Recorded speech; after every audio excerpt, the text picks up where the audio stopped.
Quiérete. Hoy es 6 de junio de 2026. Alguna vez, estando yo caminando por ahí, no importa ahora de dónde, ni hacia dónde, ni por dónde, me topé con un par de canarios que buscaban comida entre el césped, en la grama.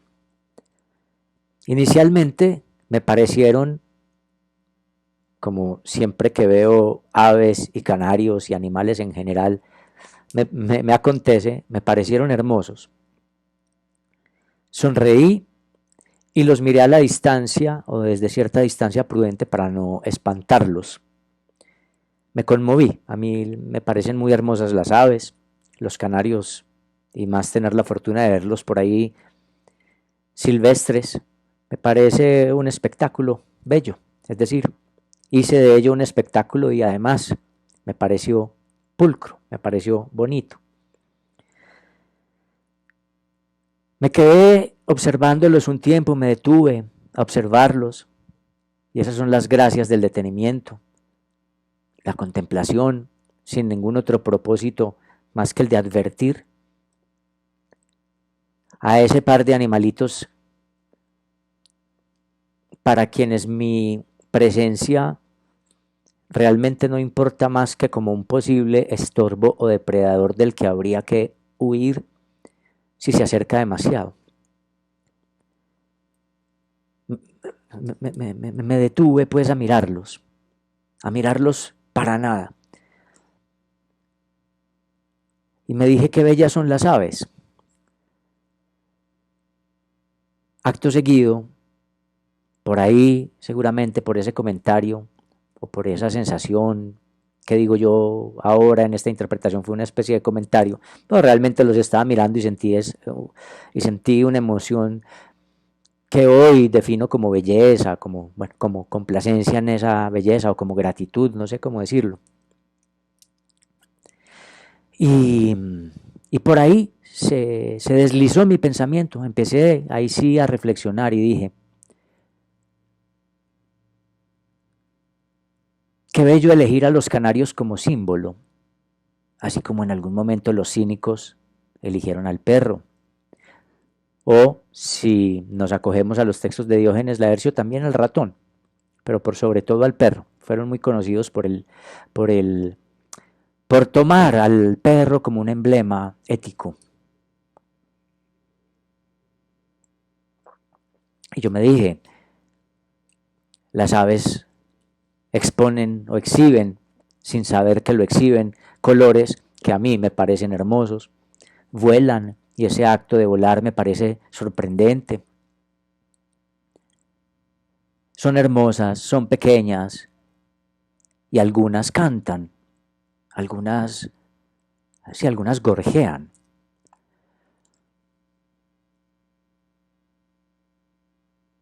Apenas hube aseverado o apenas hube hecho este pensamiento, apenas hube reflexionado de tal modo, pensé, pero el mundo de las aves es muy difícil. La vida de las aves es ardua.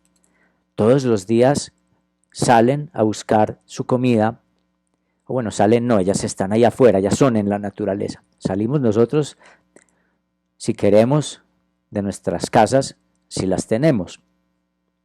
Pero las aves están ahí y simplemente cuando llega la hora del famen, del hambre, pues se lanzan a buscar su comidita en las gramas, en los céspedes. Pero no siempre consiguen la comida. Tienen que estar pendientes de que no haya por ahí un gato o un depredador, de que no pase algún humano y entonces tengan que volar. Y empecé entonces a cambiar un poco mi visión de elegir a los canarios como emblema vital. En la vida de las aves es dura. ¿Cuánto frío no padecerán por las noches cuando llueve? No pueden dormir tranquilamente siempre, pienso yo. porque deben estar aguzadas o pendientes de que no se suba al árbol donde viven o al agujerito donde anidan algún depredador. Y cuando llega un ave más grande, pues deben salir huyendo, porque las aves son muy territoriales, porque las aves son agresivas, porque se arrebatan el alimento sin ninguna piedad.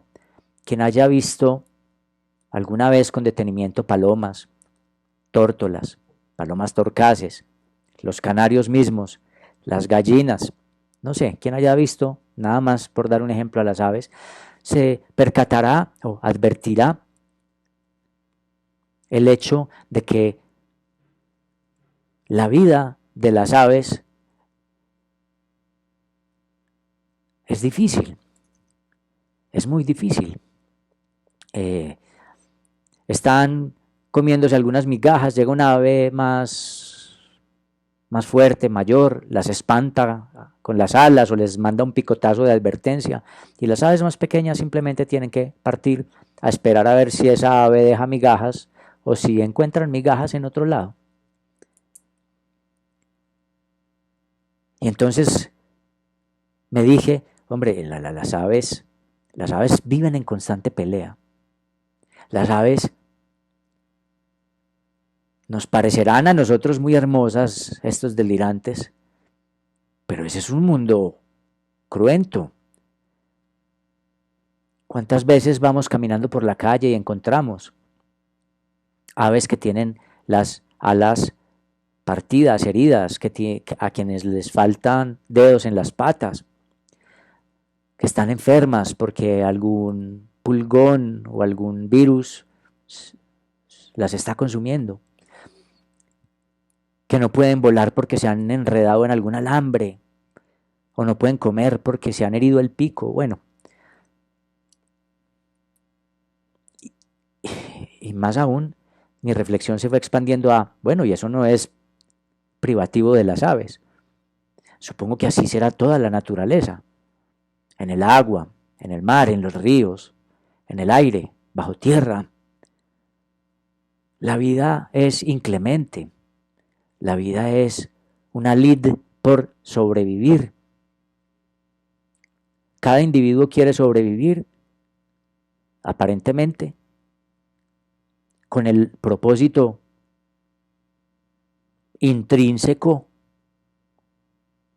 de hacer perdurar aparentemente la especie. Schopenhauer era uno de los que decía que la individualidad y la supervivencia del individuo, incluso en la naturaleza, no son más que trampas de eso que él llamaba la voluntad para hacer perseverar algo más, en este caso digamos pues la especie. Cuando Schopenhauer hablaba del amor, hacía más o menos esa referencia, decía, todos esos sueños, todos esos ideales que tenemos de que queremos, yo no, hablaba pues como de una humanidad, de que la humanidad quiere tener hijos y del amor, no son más que trampas naturales para postergar la especie. Toda idea de individuo, toda idea atómica, no son más que trampas intrínsecas que no nos pertenecen conscientemente para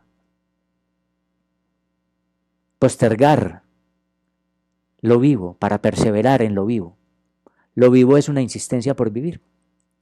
Entonces yo viendo a un par de canarios, de pasar de considerarlos un emblema vital o ético, los consideré como luchadores por la supervivencia y en último término reflexioné acerca de la naturaleza toda, pues si es que yo tuviera la posibilidad o la capacidad de entender qué es la naturaleza y qué es ese toda, en esa diversidad y en esa inconsideración tan grande para mí. Son expresiones, son mis pequeñas insensateces de seguro, pero así derivó el pensamiento, tal como más o menos lo expongo.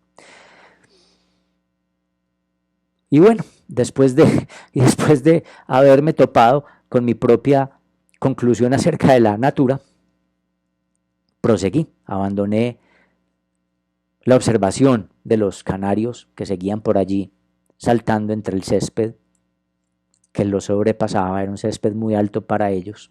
Ellos se escondían allí entre la espesura del césped de la grama, que me sigue pareciendo muy lindo, todos pequeñitos. Pues, pero si fueran más grandes, recordemos que hoy la cladística dice que son descendientes las aves de esos grandes dinosaurios. Son dinosaurios tan lindos, pequeñitos en el césped. Y proseguí, entonces abandoné, me desentendí de los canarios y continué con mi idea de la natura. Seguí pensando y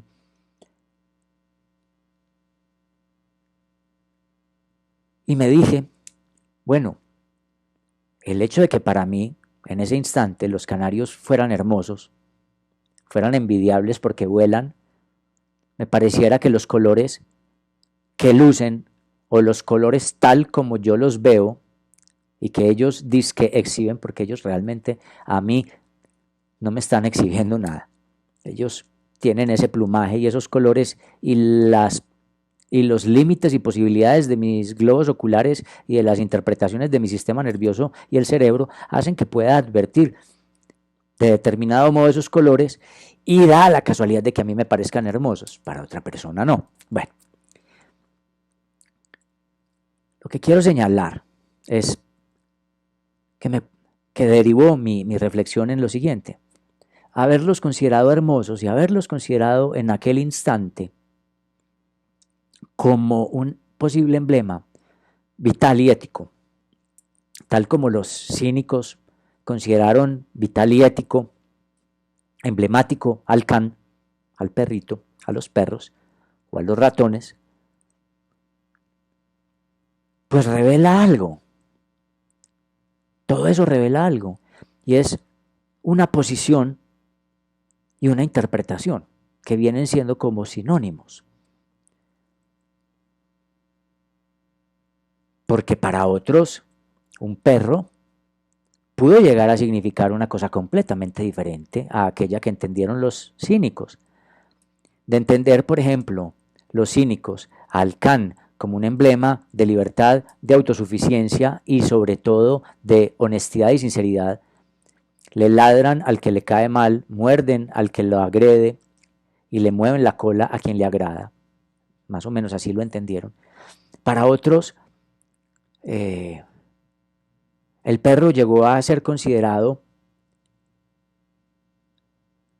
un animal sucio o un animal callejero abandonado, y por eso en el habla cotidiana muchos dicen vida perra o insultan a alguna mujer con el epíteto.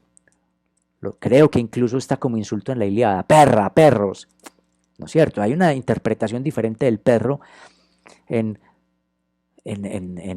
algunos guerreros aqueos y troyanos, cuando se decían a sí mismos perros para instarse al valor o para menospreciar al contendor. Otra interpretación muy distinta a la que hacían Antístenes y Diógenes y los demás cínicos de los perros. Y otros pudieron haber interpretado a los perros, por ejemplo, como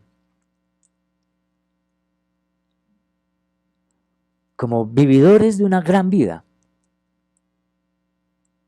Y entonces en griego moderno se dice skilicia zoí, a veces para dar cuenta de una vida de ahí están echados, contentos, moviendo la cola. Y para otros la misma existencia del perro callejero podría ser un asunto horrendo, trágico, devastador.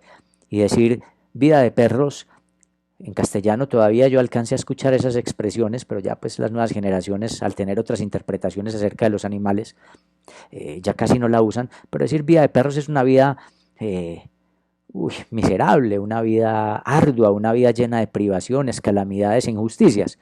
No, esto es una vida perra, o vida de perros. Y había gente que pateaba a los perros. Decir, por ejemplo, que a alguien le fue como perros en misa, pues era una época en la que, como todavía no estaba el discurso del ecologismo directamente en el poder, la iglesia consideraba una profanación que los animales se metieran a molestar. supuestamente a molestar al altar, y entonces los pateaban y los pateaban los feligreses o los mismos sacerdotes. Bueno, lo que me interesa ahora es reflejar o señalar que eso que decimos del animal emblemático, porque este es el ejemplo, y eso que sentimos, en mi caso, digamos, admiración, belleza, como lo sentía Francisco de Asís. Y Francisco de Asís veía hermosa la naturaleza, pero por razones muy distintas a por qué las veo yo, hermosas, o hermosos a los animales. Francisco porque consideraba que los animales y toda la naturaleza eran evidencias del orden divino, de la disposición divina y de que había una creación intencionada. Entonces, amando a los animales, Francisco de Asís adoraba a la creación y en consecuencia y principalmente a su Dios. Es decir, que él entendía la belleza y se conmovía por el discurso que habitaba y por aquello en lo que creía. Yo, que digamos me ubico en otra posición, para mí la belleza, la pulcritud, no tiene que ver con asuntos divinos ni religiosos. Seguramente he puesto otra cosa, es decir, pareciera que el fenómeno es el mismo, dos seres humanos conmovidos ante los animales y tratándolos bien. Pero en últimas, son posiciones mediadas por discursos, por épocas y sobre todo por posiciones hipolépticas, hasta incluso prediscursivas.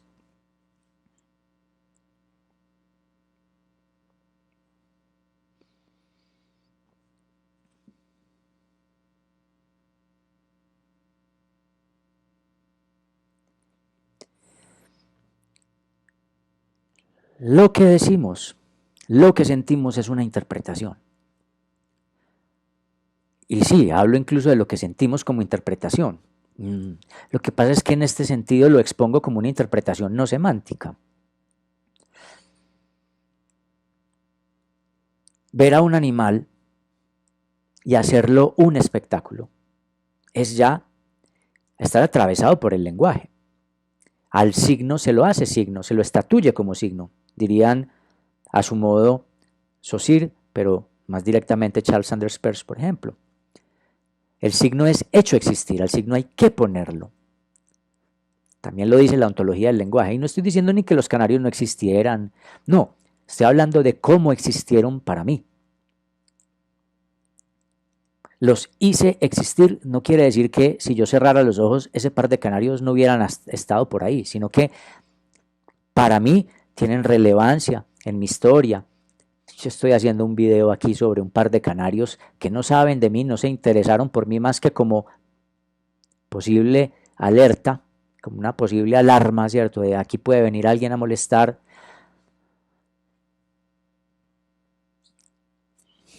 Pero todo lo que estoy diciendo son inclusiones, deformaciones, interpretaciones inevitables que revelan no solamente una interpretación, sino, y aquí los estoy tratando casi como sinónimos, de una posición hipoléptica.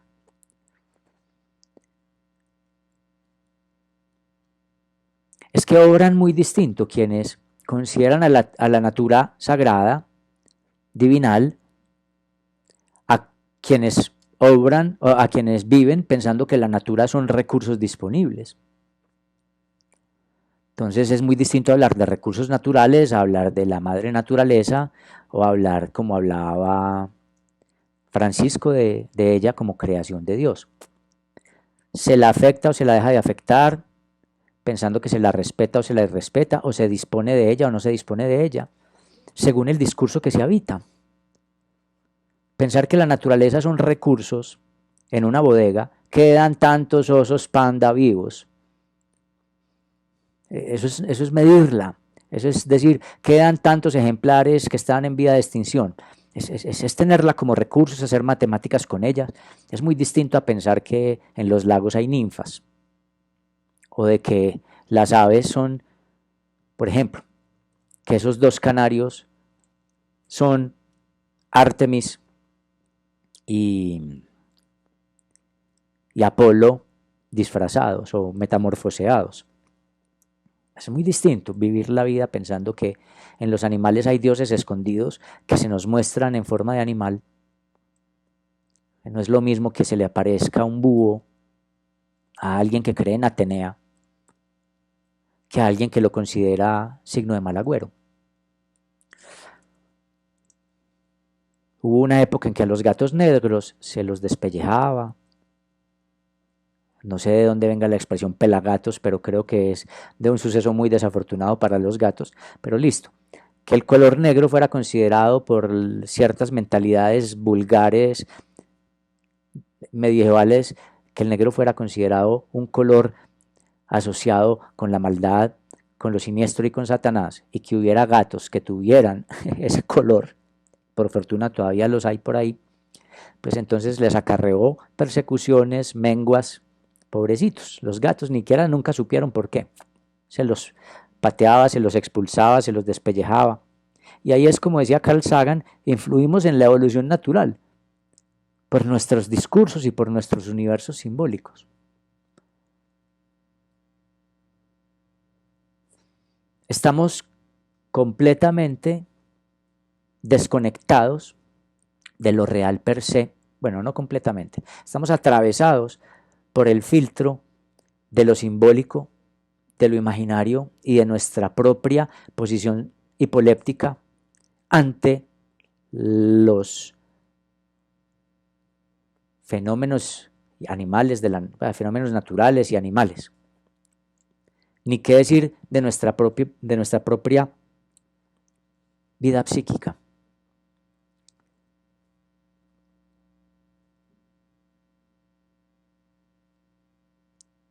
Todo lo que decimos entonces, todo lo que sentimos, revela una esquina, una posición. No piensa del mismo modo, o no recibe del mismo modo, no vive del mismo modo la vida. Quien la considera un bien, a quien la considera un engorro, un encarte, un peso. Quien la considera un bien, todo lo recibe con gratitud, incluso las calamidades. Y dice, no, hombre, hay que perseverar, esto es parte del programa, esto es parte del paseo, o los dioses quieren que yo aprenda tal cosa. Y quien la considera un mal se lamentará, incluso cuando recibe los asuntos que le placen. Y dirá, hombre, es que hasta esta cama mullida o este beso de esta mujer o esta buena y deliciosa comida son pequeños pesos o pequeños pañitos de agua tibia ante el dolor de existir, qué sé yo, qué sé yo. Entonces, quiero señalar es que la interpretación del mundo está atravesada, las emociones que sentimos están atravesados incluso por una posición hipoléptica que es prediscursiva. ¿A qué me refiero con prediscursiva? Que antes de interpretar el mundo desde lo semántico, en algún momento de la existencia, y creo que es cuando aparece el principio de realidad, es decir, cuando aparece el ultraje que nos va enseñando a la brava y que nunca entendemos plenamente y que nunca aceptamos plenamente, siempre a regañadientes, de que la vida no es lo que queremos, ni será lo que queremos, nada más que porque nosotros no podemos parar de querer, de desear. Pues a partir de ahí empieza a aparecer la posibilidad de asumir una posición hipoléptica ante la vida, y eso sucede antes de que el niño siquiera aprenda a hablar. Cuando pide seno y la mamá no está disponible y llora. Ya más grandecito, cuando quiere seguir jugando y la madre le dice que entre para hacer los deberes del colegio. Y cuando ya se es mucho más grande y a toda hora la sociedad y la gente dice, es que la vida no es lo que uno quiere, la vida no es un confitico. O sea, el ser humano sabe, pero a regañadientes. Eso no significa que lo acepte. Que el primero, que no puede dejar de desear, de aspirar o de exigir. Y segundo, que la vida no contempla ni esas exigencias, ni esas aspiraciones, ni esas exigencias.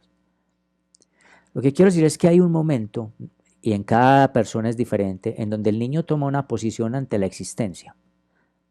Y creo, es mi hipótesis, que se va dando cuando aparece el principio de realidad y ello produce displacer. Y el principio de realidad quiere decir, no todo es tu deseo, aunque para ti todo sea deseo.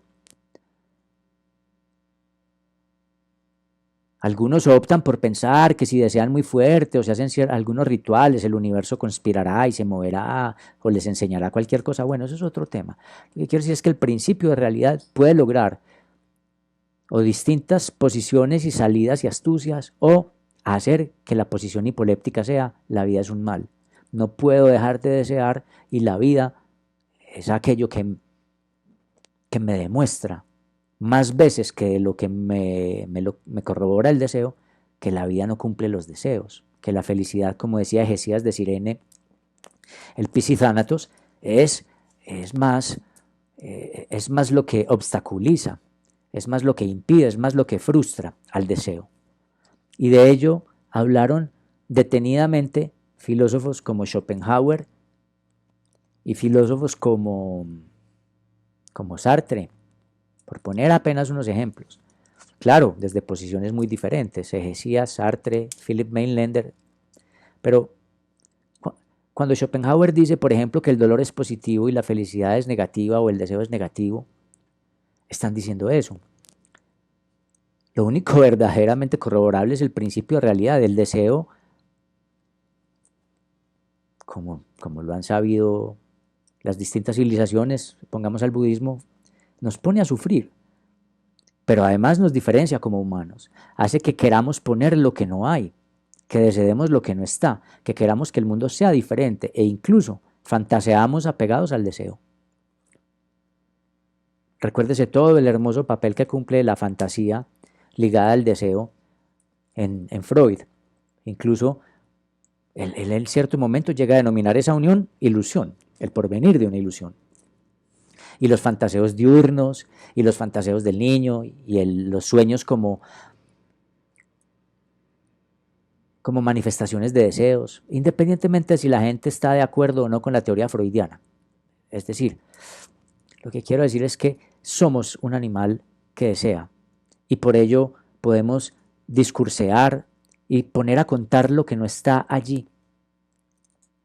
Y proyectarnos, uno no pensaría, no ve un canario diciendo, quisiera no estar aquí, quisiera estar en otro árbol, quisiera que las cosas fueran diferentes. No, el canario no desea, el canario cuando hay hambre, obra,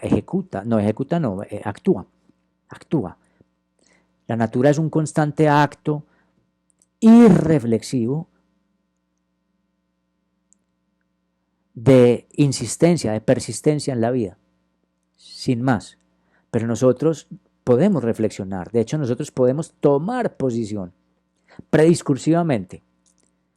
Lo que quiero decir es que hasta un bebé toma posición ante cómo se le aparece el mundo, del modo en que desea y en la manera en que lidia con el principio de realidad y su deseo.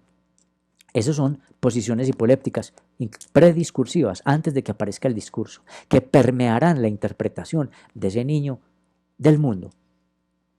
Porque no se trata, cuando hablo de interpretación, no se trata de la clásica hermenéutica que versa sobre cómo interpretar correctamente un texto,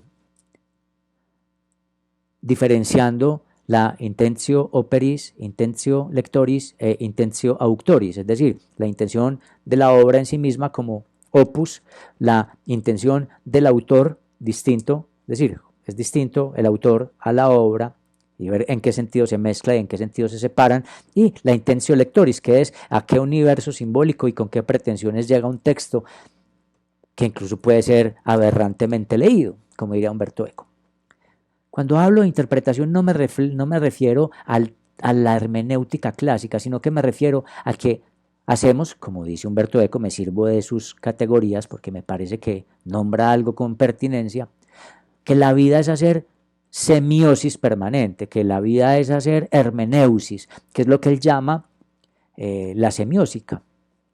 La vida humana es interpretar signos que pueden estar amparados en la naturaleza, como el del fuego, el del humo, pero también signos como el del gato negro como diabólico. Es bien interesante, recomiendo por ahí que se lean el relato que hace Humberto Eco del señor Sigma, o el señor S, y la defensa que hace incluso de los campesinos y de quienes viven en el campo y tienen un universo simbólico tan complejo como quienes viven en la urbe. No me estoy refiriendo solamente a la semántica, sino a la posición hipoléptica que determina la manera de interpretar semánticamente y emocionalmente el mundo.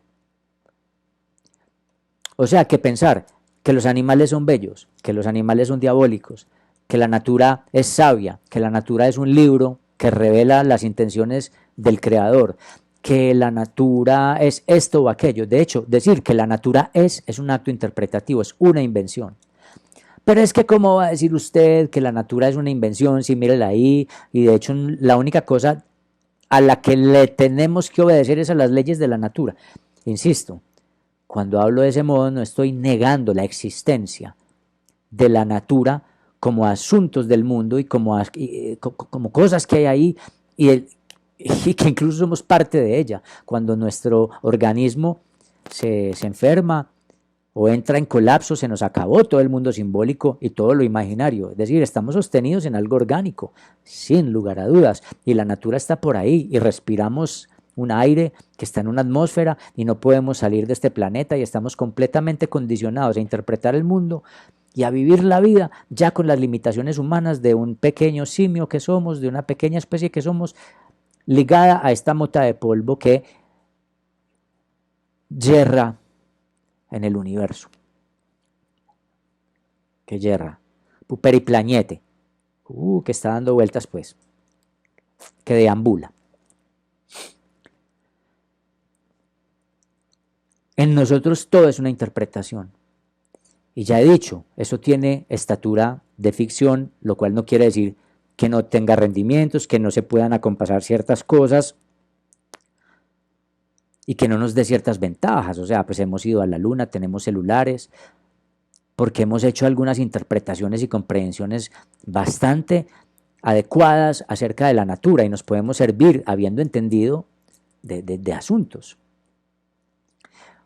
No estoy negando lo biológico, estoy instalando mi mirada, ahora que hablo y casi siempre en todos mis videos, en lo simbólico y en lo imaginario y en lo que no pueden, de lo que no pueden dar cuenta, que llamaré lo real, que no coincide siempre con lo real de la natura. Solamente estoy diciendo que la natura es una invención, como tan invención, es decir, el perro es bueno, el perro es malo, el gato es diabólico, el búho es sabiduría.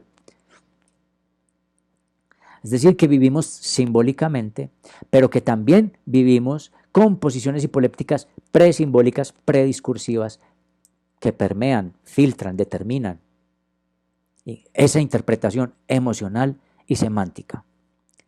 ¿Por qué lo semántica? Si las frases supuestamente dicen lo que dicen, o si los libros dicen lo que dicen, la posición hipoléptica determina la interpretación. Piénsense el clásico ejemplo que se da de la Odisea. La Odisea, en la época en que hubiera sido compuesta o inspirada, daba cuenta ya de un nuevo ideal de héroe que no coincide con el ideal de héroe que tenemos en la Ilíada. Discusión que no voy a hacer ahora, pero mientras que todos los héroes se muestran, no engañan, no es un Agamenón que se muestra porque están pensando en su fama ulterior, en su arete y demás, en su virtud, Odiseo es capaz de escabullirse por las noches cuando todos los guerreros obraban de día, bajo la luz del sol, para que hubiera testigos, para que se cantaran inmortalmente, para que no se dijera este era un cobarde. Odiseo no, Odiseo se escabulle por las noches, mata gente por las noches, hace trampas, se disfraza, se deforma la cara, pues con arena o con tierra para que no lo reconozcan. Es astuto.